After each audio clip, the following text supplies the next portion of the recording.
Friends, இன்றைக்கி நாங்கள் ஒரு மீட்டிங் போகிறோம். காயின் வச்சு தான் அத்தை கூட தான் போகிறோம். அது என்ன மீட்டிங் என்னன்னு நான் உங்களுக்கு அப்டேட் பண்ணுறேன். அதை காண்டாக்ட் பண்ணால் அத்தை நம்பரை உங்களுக்கு தரேன். நீங்கள் காண்டாக்ட் பண்ணி அதில் ஜாயின் பண்ணிக்கலாம். சரியாதா? ஓகே. நாங்கள் பால்மரா ஹோட்டல் வந்தாச்சு. லிஃப்ட்டில் போக போகிறோம்.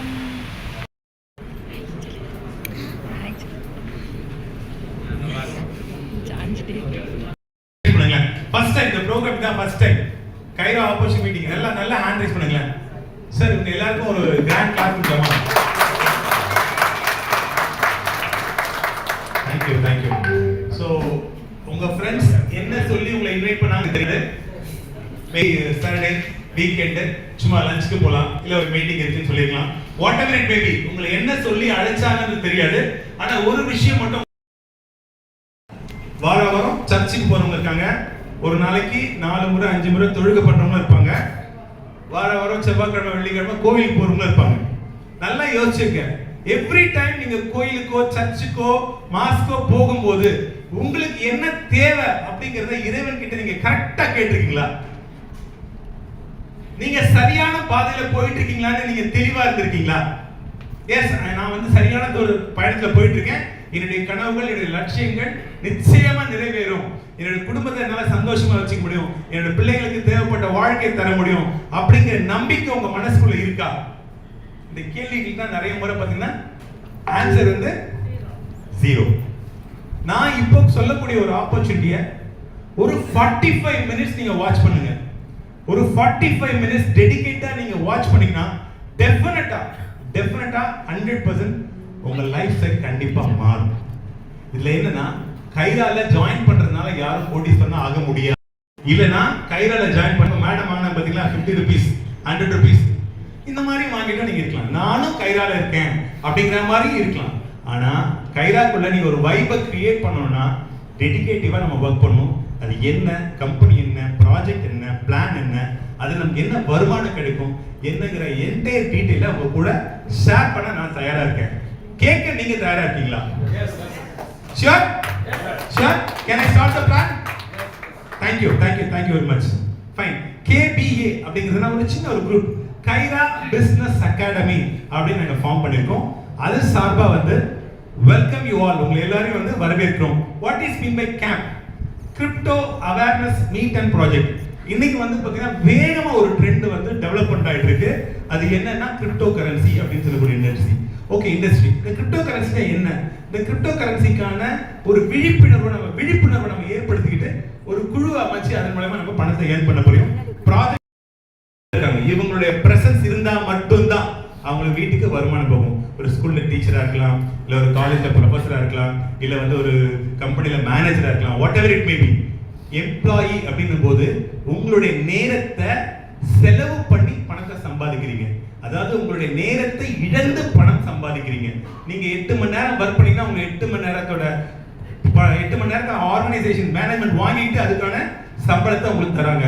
உங்களுடைய டைம் பிரசன்ஸ் இல்லைன்னா உங்களுக்கு மணி கிடையாது.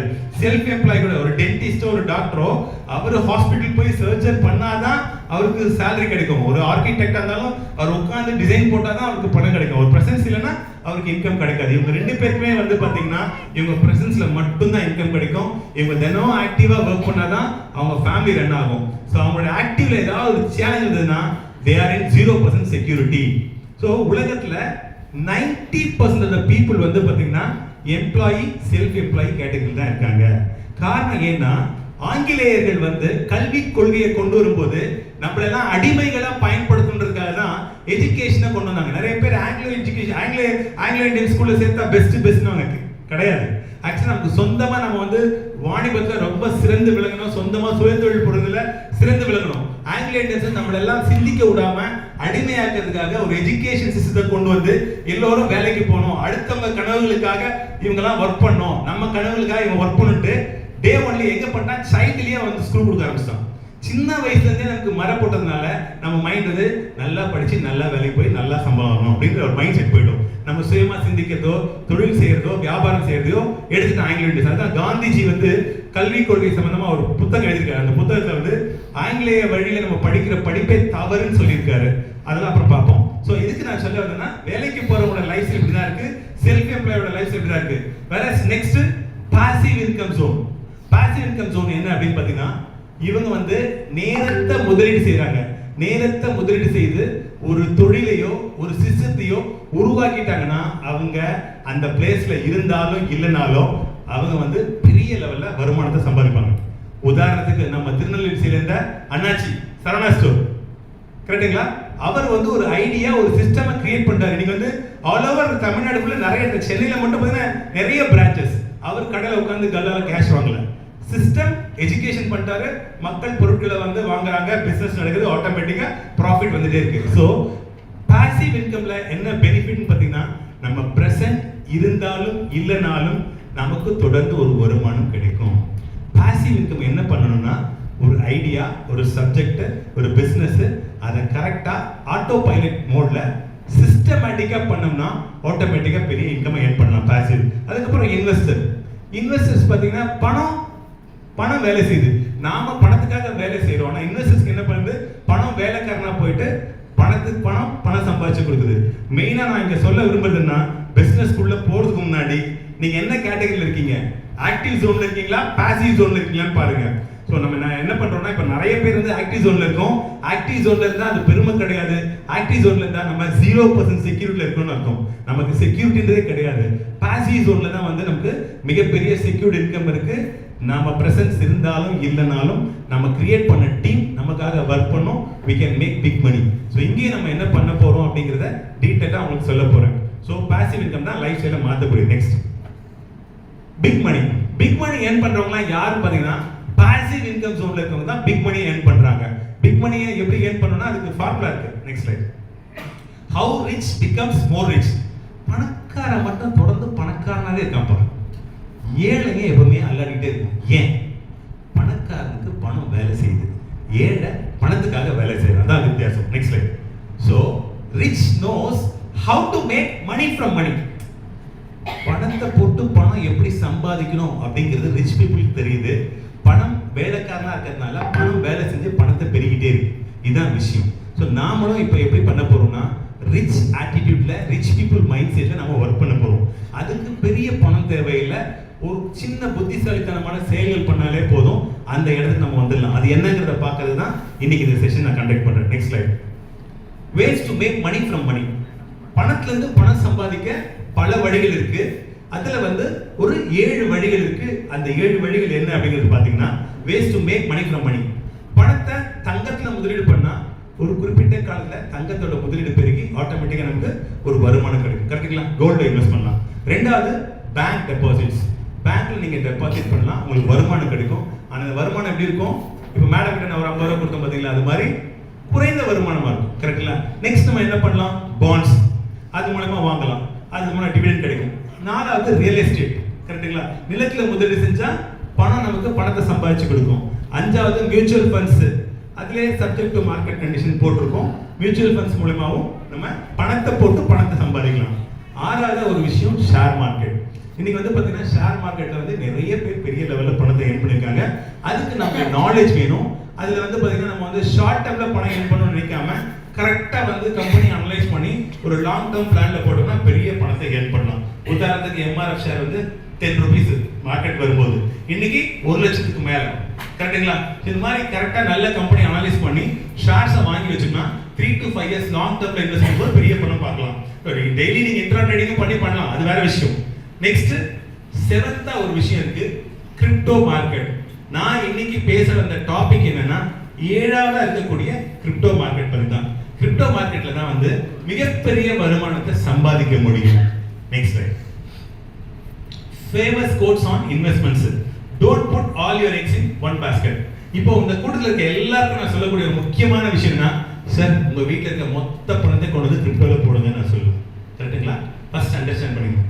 சார் நிலத்தை வித்து, வீட்டை வித்து, நகையை வித்து கொண்டு வந்து கிரிப்டோல போடுங்கன்னு நான் சொல்லலை. சரிங்களா? ஒரு பகுதி, உதாரணத்துக்கு 1 வருஷத்துக்கு 1 லட்சம் நீங்க சேமிக்கணும்னு நினைச்சீங்கன்னா அதை 2ஆ டிவைட் பண்ணுங்க. ஒரு 50,000 வந்து நீங்க விருப்பப்பட்ட கோல்டுலயோ இல்ல பாண்ட்ஸ்லயோ பண்ணுங்க. ஒரு 50,000 ரூபாய் ஒரு பகுதி பணத்தை மட்டும் எடுத்து கிரிப்டோல முதலீடு செய்யுங்க, மிகப்பெரிய வருமானத்தை அடையலாம். நெக்ஸ்ட் பெஸ்ட் இன்வெஸ்ட்மெண்ட் ஸ்ட்ராட்டஜினா மார்க்கெட்ல 2 விதமான ஸ்ட்ராட்டஜி இருக்குங்க. நீங்க வந்து முதலீடு அப்படிங்கிற விஷயத்தை போகும்போது நீங்க சில விஷயங்களை அனலைஸ் பண்ணுவோம். அதுல வந்து பாத்தீங்கன்னா ஒண்ணு வந்து ஸ்டேபிள் மார்க்கெட் இருக்கு, ரெண்டாவது ஸ்பெகுலேட்டிவ் மார்க்கெட். ஸ்டேபிள் மார்க்கெட்ன்றது ஒரு நிலையான மார்க்கெட், அதாவது வளர்ச்சி வந்து குறைவா இருக்கும், குறைந்த வருமானம் இருக்கும். கரெக்ட்டா? கோல்டு, ரியல் எஸ்டேட், பாண்ட்ஸ்லாம் வந்து ஸ்டேபிள் மார்க்கெட். ரெண்டாவது பார்க்கக்கூடிய market speculative market. If you want to big money, minimum risk எடுக்காம, there is ரிஸ்க் இல்லாம ப்ராஃபிட் கிடையாது. கரெக்ட்டா இல்லையா? சோ மினிமம் ரிஸ்க் இருக்கும், but you can get high profit. அதுதான் வந்து ஸ்பெகுலேட்டிவ் மார்க்கெட். அந்த ஸ்பெகுலேட்டிவ் மார்க்கெட் தான் crypto market. Next, select your point. 1 year plan, 2 வருஷம் பிளான் என்ன, 3 வருஷம் பிளான் இருக்கு. அப்புறம் பிளாட்டினம் பிளான். இந்த பிளாட்டினம் பிளான் 3 இயர்ஸ் பிளான் என்ன பண்றாங்கன்னா 48% ரிட்டர்ன் கொடுக்குறாங்க.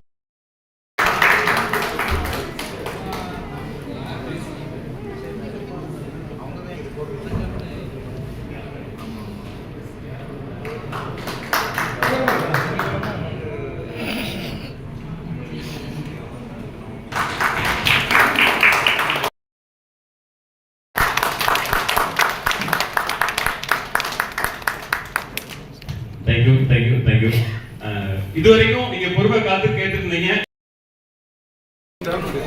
நான் chicken gravy, vegetable biryani, cauliflower kurma, cauliflower rice, தால்,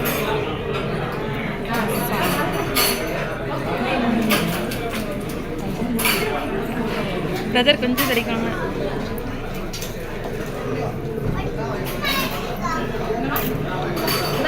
இருக்கான்னு பாரு. இங்கே பாரு, இங்கே திரும்ப.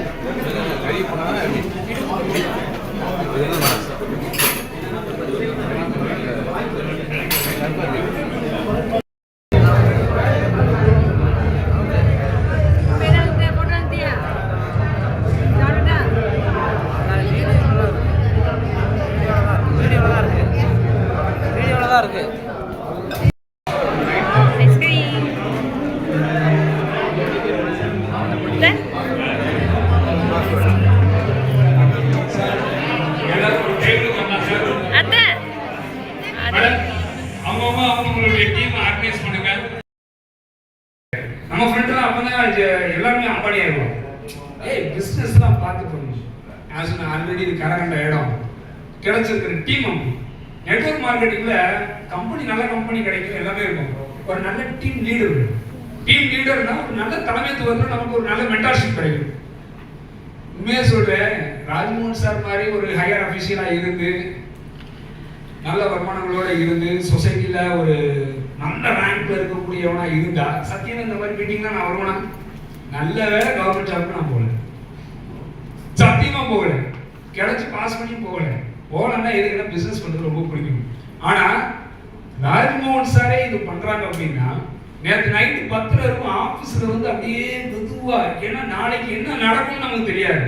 ஆனா ஒரு விஷயம், ஒரு ரெக்கார்ட் பிரேக்கிங் இருக்கணும் சார். இருந்துச்சுல நான் அடுத்து புது ஆஃபீஸ் மீட்டிங்காக இடம்லாம் பார்த்துட்டோம், நல்லா பார்த்துட்டோம் சார். கிட்டத்தட்ட 25 இடம் பார்த்துட்டோம். எந்த இடம் நல்ல வாஸ்துபடி அமைதுன்னு பார்த்துட்டு இருக்கோம். ஏன்னா இது வரைக்கும் எந்த ஒரு காலடிகளும் படாத ஒரு நல்ல புது இடமா இருக்கும்னு நினைக்கிறேன். ஏன்னா எப்படியும் 3 வருஷத்துல அந்த பில்டிங்கை விலைக்கு வாங்கிடுவாங்க, அது உறுதி. நிலைக்கிற அந்த பில்டிங்கை நிலைக்கு வாங்க, கண்டிப்பா வாங்குவாங்க சார். எந்த ஆஃபீஸ் போகணுமோ 3 வருஷத்துல அந்த பில்டிங்கை சொந்தத்துக்கு வாங்குவாங்க, அது உண்மை. ஸோ எல்லாருக்கும் சொல்ற விஷயம் என்னன்னா, எனக்கு வேலை பார்க்கறதுக்கோ, எனக்காக டீம் வந்து பார்க்கறதுக்கோ, நான் ஏன் பண்றதுக்கோ, நான் முன்னேறதுக்கோ உங்கள யாரும் கிடையாது, உங்களுக்கும் நான் கிடையாது. ஸோ உங்களுக்குரிய வாழ்க்கைக்கு நீங்க வேலை பாருங்க. நான் புத்திமதி சொல்ற அளவுக்கு பெரிய பையன் கிடையாது, உண்மையா சொல்றேன், சத்தியமா சொல்றேன். 50 வயசுல வந்துட்டு இதே மாதிரி மயக்கம் பிடிச்சி நான் முன்னேற போறேன்னு சொன்னா அது கேவலம். என்ன சொல்றேன்? ஏன்னா எல்லாருக்கும், ஏன்னா உண்மையை சொல்லப்போனா இந்த வாய்ப்பு இனிமே கிடைக்குமா? கிடைக்காது. அதனால ரொம்ப சீரியஸா எடுத்து பண்றோம். எங்களுக்கு வந்து எப்படின்னு நான் ஒரு அழகா சொல்லுவாங்க, சுத்தம் பண்ணி நம்ம அழகா சொல்லுவாங்க, 3000 கழுதை இருக்கு, 3000 கழுதைக்கு ஒரு சிங்கம் ராஜா, 30 சிங்கம் இருக்கு, ஒரு கழுதை ராஜா. எது நல்ல ராஜா? புரியலையா? 3000 கழுதை இருக்கு, அதுக்கு ஒரு சிங்கம் ராஜாவா இருக்கு. 30 சிங்கம் இருக்கு, ஒரு கழுதை ராஜாவா இருக்கு. எது பெட்டர்? இப்போ சிங்கத்துக்கு கழுதையா இருக்கிறது தான் பெட்டர். கழுதை தான் பெட்டரா? சிங்கம் தான், சிங்கம் தான், சிங்கம் தான் பெட்டர். தேங்க்ஸ் ஃபார் வாட்சிங். சப்ஸ்கிரைப் பண்ணுங்கள் நம்ம சேனலை, லைக் பண்ணுங்கள், அப்படியே கமெண்ட் பாக்ஸில் கமெண்ட் பண்ணிடுங்க.